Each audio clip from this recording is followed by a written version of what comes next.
All right, guys, we are here for another amazing episode on my channel. Welcome. I'm so glad that you're here. If you are new, welcome to this space. My intention is to hold you in safety, guiding you back to who you are on your spiritual path. And if you are returning, I'm so glad that you're here. Let's get into the magic. Let's go. How are you all doing? Make sure you hit the subscribe button. It's really going to help this channel grow and reach more people who need this kind of support. And leave a comment. Let me know how this resonates with you. Let me know where you're at in your spiritual journey and your self-development world. But today I am going to share with you 7 things I've learned since my spiritual awakening. So I'm Sarah Evangeline. I didn't say that. My name is Sarah, and it gives me a lot of joy to be able to share these tips with you, these videos with you, because I was once in a place where I was completely lost, completely disconnected from myself, thinking that that was just life. It was just anxiety every day, stress every day. And because I had lived in that since I was a child with a lot of trauma I was exposed to, I believed that that was normal. And I'm here to tell you that is not normal. And when we grow up with that, and it might not be trauma to you, it might just have been unhealthy patterns. It might have been you were bullied, or you just have a really low sense of self-esteem. Whatever it is, wherever you are on your journey, you are amazing. You are so brave to be here, to put yourself first. And but we develop our core identity by the time we're 7.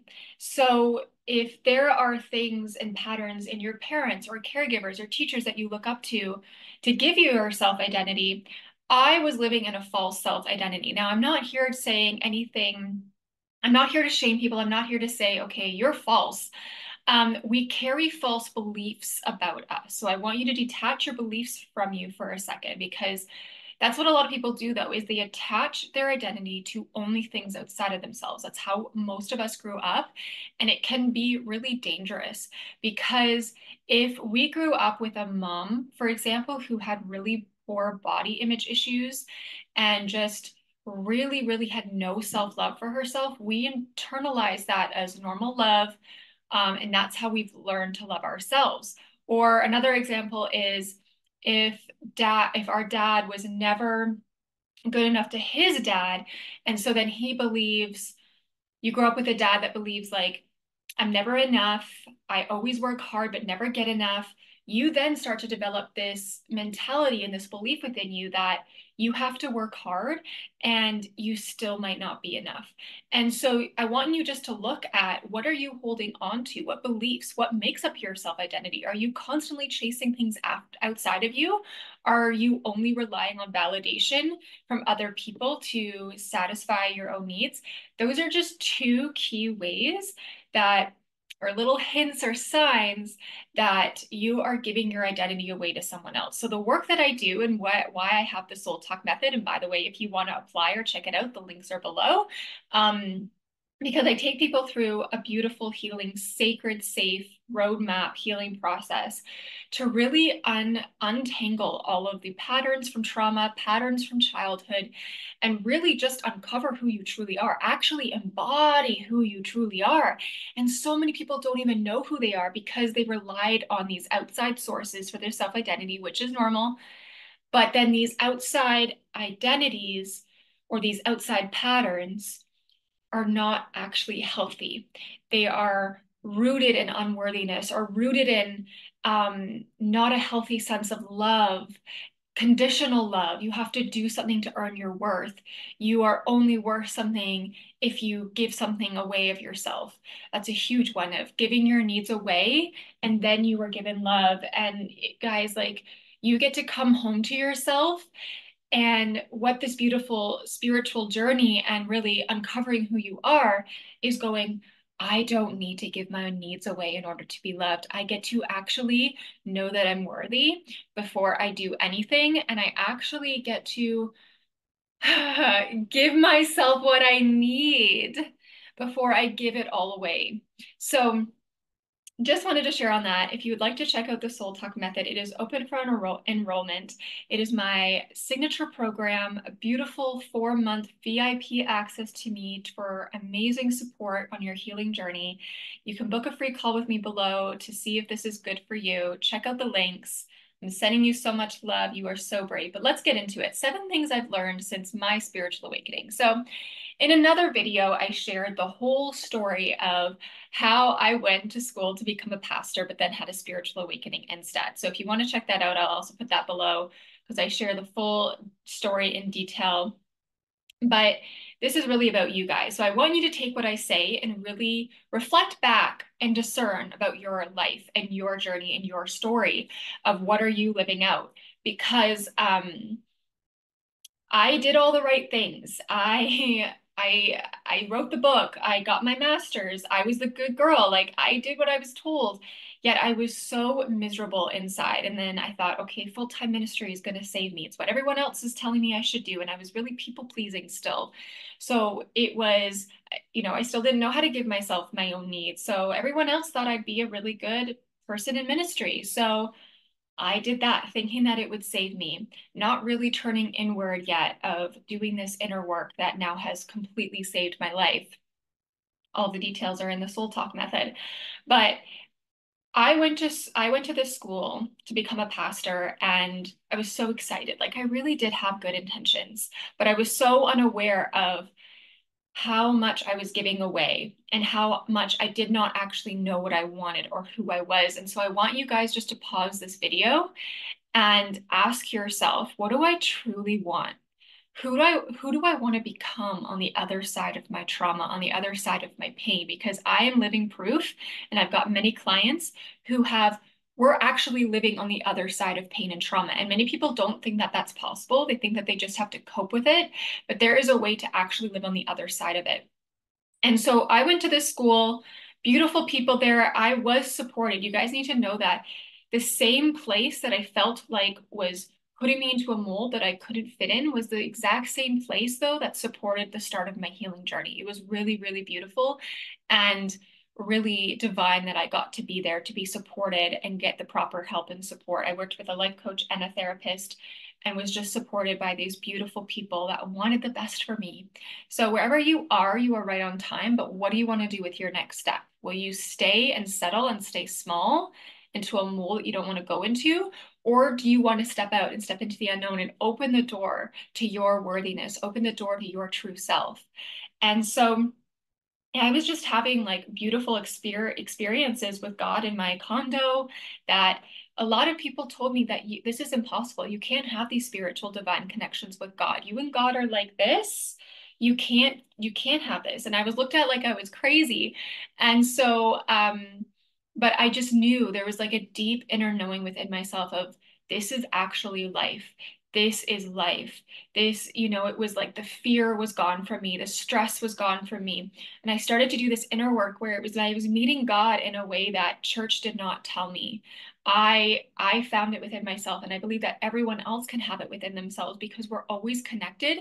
It's just sometimes through society and other types of rules and this identity outside of ourselves teaches us to live as if we're disconnected from this. So it's like my heart opened to unconditional love with a God that actually wanted to accept me for me. And I had a lot of shame I had to work through. I had sexual abuse I had to work through.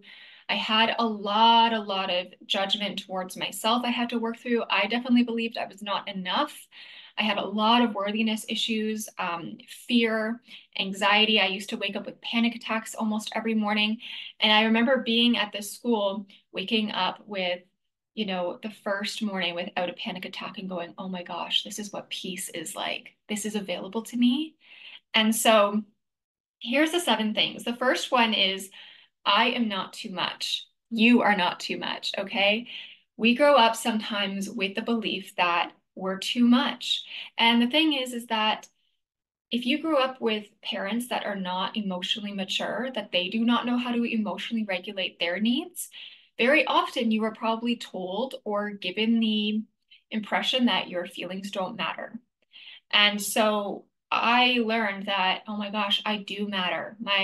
Like I am not too much. So that's number one. The second one is I set high boundaries and high standards for myself now. And with that, you are most likely going to be misunderstood. Okay, so I want you to reflect on where you need to set higher standards for yourself. Where are you settling? Where are you still playing small? Because, I'm going to just actually say this. So someone actually asked me the question, like, imagine how, imagine someone saying to you, wow, I can tell you really love yourself based on the partner that you've chosen for yourself. Ooh, that is kind of like something I've never thought of before. Someone else said it to me this morning. Do you love yourself? Do you set the highest standards that you will be respected, adorned, honored, cherished? And I have to set very high standards for myself because a lot of people do not know how to give themselves their own needs yet. And I am misunderstood a lot because a lot of people will take it as an attack. A lot of people will take it not the way I intend for it. Because really, when you set a boundary, you're also respecting the other person, but they might not see it like that. And so sometimes I've just had to tell myself that I do not tolerate this behavior anymore. But the key with this is making sure you're giving it to yourself. So a lot of inner work, right?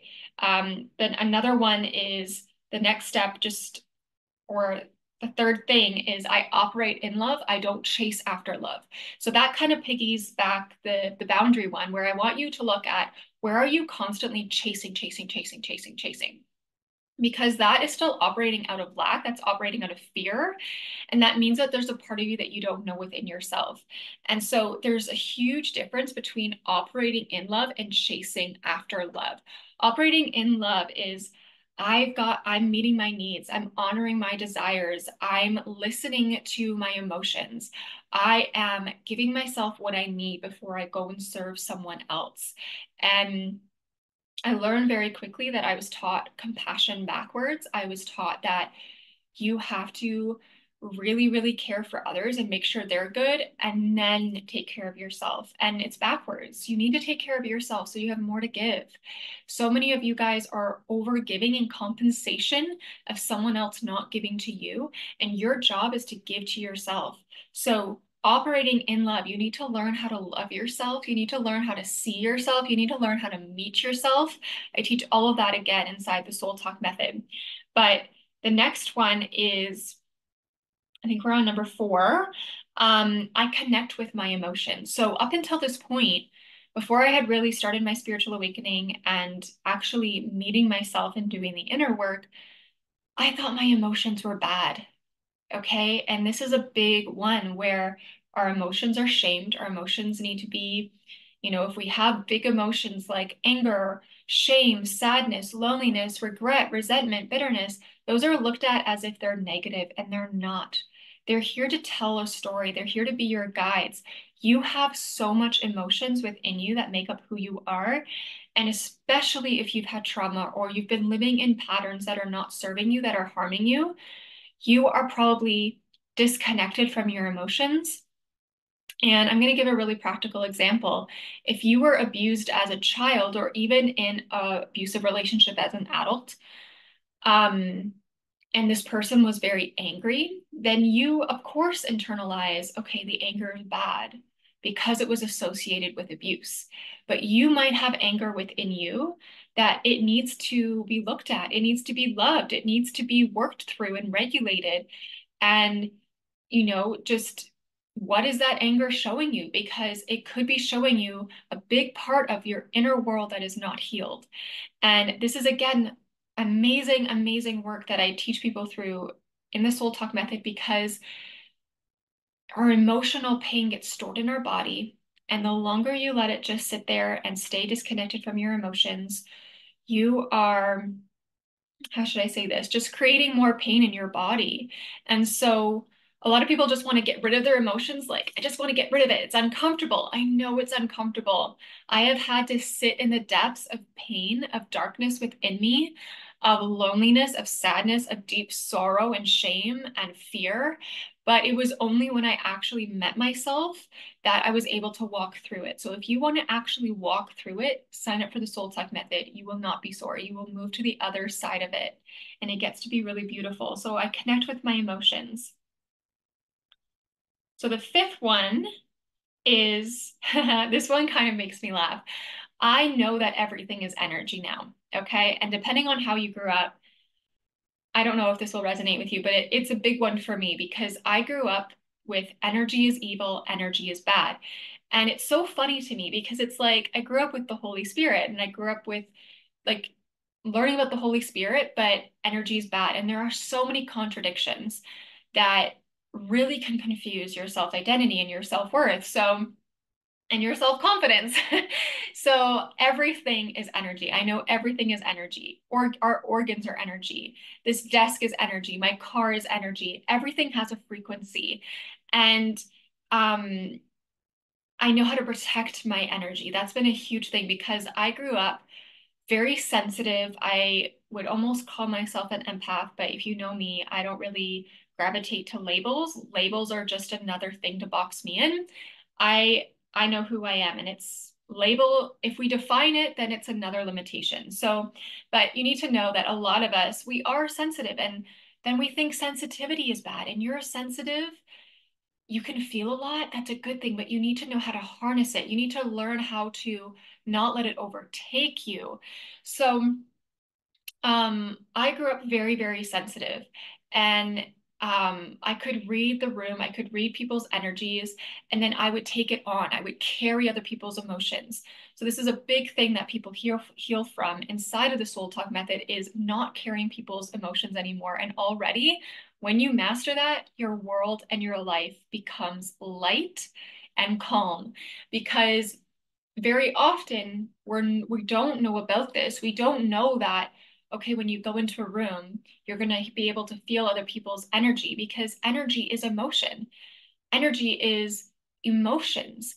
And so we all have emotions. And so when you're a sensitive kid, when you've learned how to carry other people's emotions, because that's what you've done to just survive, this was like mind blowing to me because I learned that I could protect my energy. I could stand strong in who I was so that I now enter rooms and I don't get consumed by other people. I can observe it. I can stay disconnected and detached from other people, but then solely connected and know who I am, even if I'm misunderstood by people, which is a powerful, powerful tool.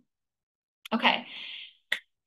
The next one is I no longer believe my heart is deceitful. So let me know if that you resonate with this because this was a big one growing up in the church of just your heart is deceitful. And this is another contradiction because it was ask Jesus into your heart, but your heart is deceitful. Really confusing because Jesus loves you. So I'm asking Jesus into my heart who loves me, but my heart is deceitful. And right there, that is where shame, fear, and so many other uncomfortable emotions are birthed, where we then criticize ourselves instead of loving ourselves. And we actually disconnect from ourselves instead of, what I believe now and what I know because I live it out. I literally center with my heart space every single morning before I do anything else. That's me feeding my own needs. That's me taking care of my emotions. That's me putting myself first. Again, I teach you how to do that inside of the Soul Talk method. But my heart is holy. My heart sets me on the path of alignment, of my highest good, of my highest worth. In my heart, I have desires of creativity, of purpose that I want to express out. And so a lot of people have their heart completely closed and guarded because they were told something like, my heart is deceitful, or my ideas are stupid, or maybe you have put yourself out there, but then someone really hurt you. So you don't know how to trust yourself. And so you're guarded. And so you need to know that that's completely normal, especially when you've had trauma and you've never actually worked through this. You cannot live your life solely from your head. You need to come home to your body, and your body is where your emotions are stored, and your heart is good. Your heart is love, but you need to know how to come home to it. And so that has been a huge, huge shift for me is being one with my heart space, letting my heart guide me. And it has completely changed my world. I am calmer. I have learned to love myself. I have learned to give to others. I've learned to trust myself and to step into the unknown without fear. There's so much that your heart wants to give you. And if you're disconnected from it, you need to come home to your heart. And the last one, number 7, is I've healed the core wound of unworthiness. So,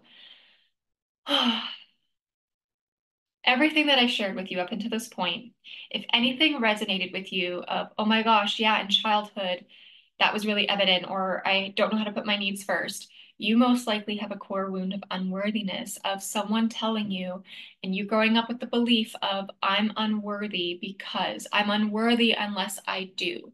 I'm unworthy of love unless I give something away.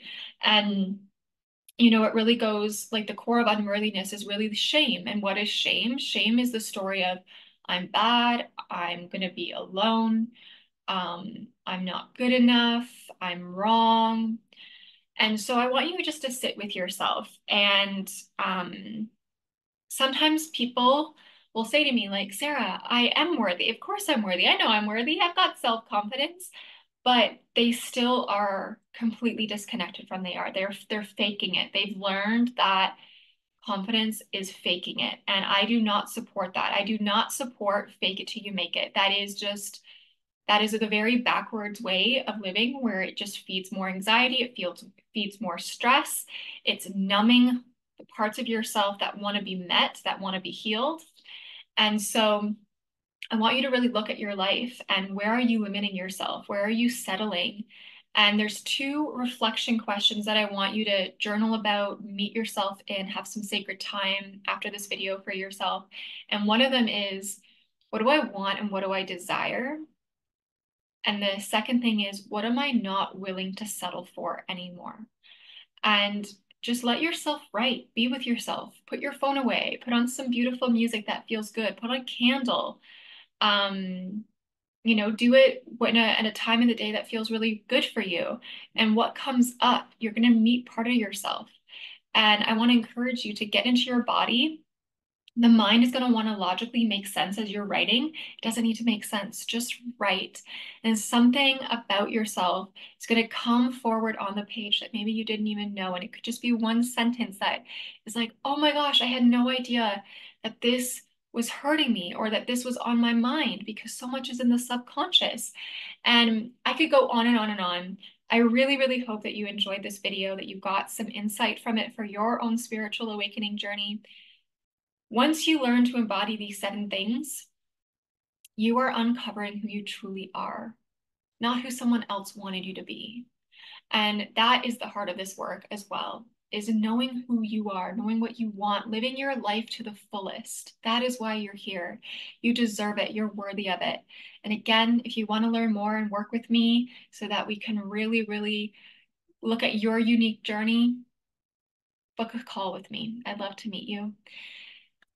Until next time for more juicy things, I'm so excited that you're here. Don't forget to hit the subscribe button and I'll see you on the next video.